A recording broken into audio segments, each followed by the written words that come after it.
Employees of the Month. Theresa Revell supervises the daily preparation and serving of 3 meals a day while ensuring proper portion and specialty requirements for all inmates at the jail complex. Oftentimes, Sheriff Ivy also surprises Theresa with unique requests for special events or even for our animal friends at the shelter. Without hesitation, she researches recipes and implements a plan to get the job done. From researching recipes and producing doggy sorbet to be used at the animal shelter, to making donuts from scratch for the Milk and Donuts for the Sheriff events at local elementary schools, Theresa always goes above and beyond to serve the needs of our community. For her dedicated service, she is also being recognized with a commendable service bar. Victim advocate Peggy Brooks was contacted by a domestic violence victim after being referred by the state attorney's office. Over the next several months, Peggy assisted this victim with setting up her life away from the abuser.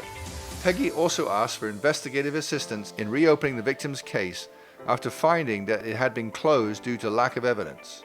By providing additional information and working with the Special Victims Unit, the case was investigated further, which ultimately led to the arrest of the suspect. For her determination in serving the needs of this victim of abuse, she is also being recognized with a merit bar. After receiving several calls regarding a suspicious person walking on the beach near Cherry Down Park in Cape Canaveral, deputies responded and made contact with an uncooperative male. The male provided deputies with different names, birth dates, and claimed he had no social security number. Deputy Bratch contacted Judicial Tech Ashley Milton for assistance and provided her with a very limited amount of information. Ashley located an active out-of-county warrant with a matching date of birth but a different name. After providing the deputy with the injunction and photograph via email, the male was positively identified and arrested for multiple charges. Judicial Tech Milton's actions displayed her personal initiative and thoroughness, and she is also receiving a commendable service bar. Due to the COVID-19 pandemic, it was determined that fingerprinting would be temporarily discontinued at all BCSO locations. However, the need to fingerprint our vendors, contractors, and future employees was deemed essential, and Criminal Investigative Services was identified as the primary fingerprint location for our agency.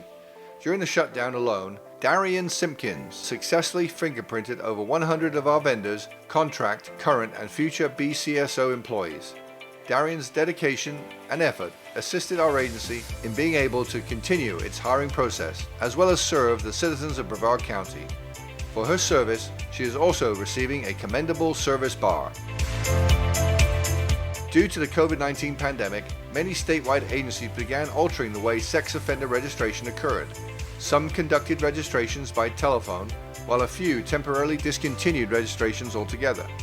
The BCSO Sexual Offender Registration and Tracking Unit altered the process to limit the personal contact with predators and offenders, however remained open to service all registrants. From March to the end of June of 2020, Heather and Jamie successfully completed over 630 registrations while maintaining a positive and professional attitude toward their assignment. For their efforts in maintaining a close watch on these offenders, they are also both receiving a commendable service bar. While responding to Cruise Terminal 8 to provide access for construction workers, MSO Wild observed an unidentified person in one of 2 vehicles located in a secured area, Port Canaveral. The person he confronted was identified and later determined to be a foreign national who has been residing and working in the United States without proper authorization. An agent with the U.S. Border Patrol responded to the scene and confirmed this foreigner had been deported from the U.S. on 2 previous occasions and was currently back in this country again without authorization. MSO Wild is also being recognized with a commendable service bar for his thorough investigation in this incident. While working as an investigative analyst at the Cape Canaveral precinct, Kayla duttenhaver realized that several law enforcement calls received within a few hours of each other may have been related. Without being asked, analyst duttenhaver utilized her training to assist deputies with positively identifying a felony suspect who had recently traveled from the state of Ohio.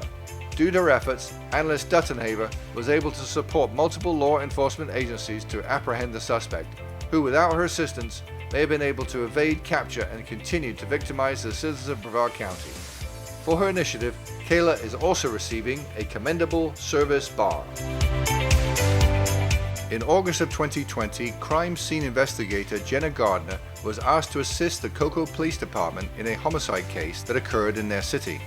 CSI Gardner, acting as the lead in the case, processed the residence for DNA, latent prints, and collected multiple pieces of evidence.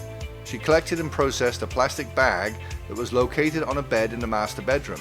CSI Gardner was able to develop a fingerprint that was linked to the suspect in the homicide.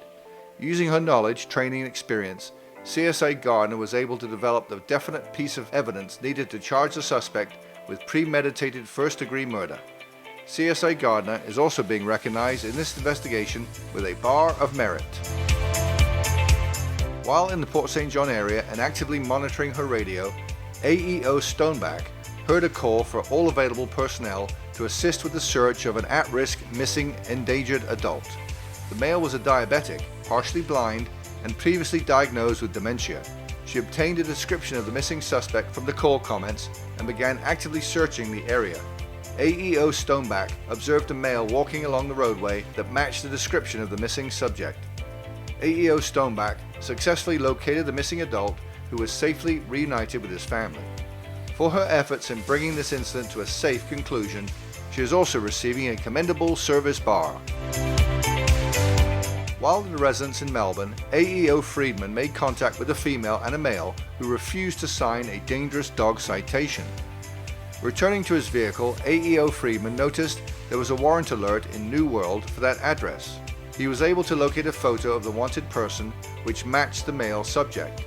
Aeo Friedman had a deputy respond, and concerned that the wanted subject would not answer the door, volunteered to approach the residence and attempt to serve the dangerous dog citation again. The wanted subject did exit the residence as planned, where he was taken into custody by the awaiting deputy. Aeo Friedman is also being recognized with a commendable service bar for his assistance in capturing the wanted fugitive.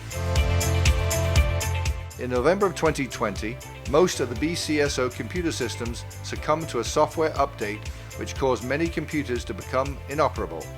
IT specialist Kevin Rose began to prioritize the needs of each of the computer users and began the rigorous process of completing the necessary update on nearly 100 computers at CIS.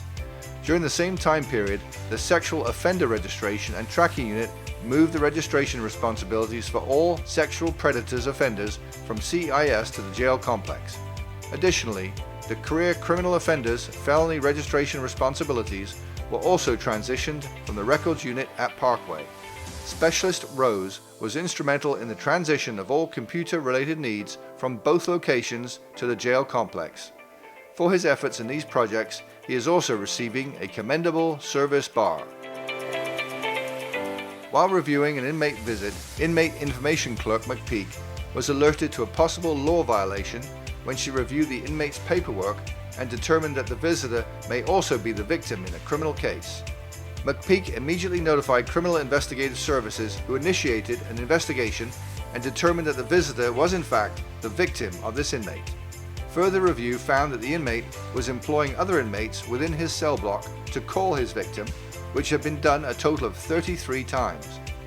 Miss McPeak's attention to detail was a key factor in stopping the efforts of this inmate's continuing violations of a no-contact order.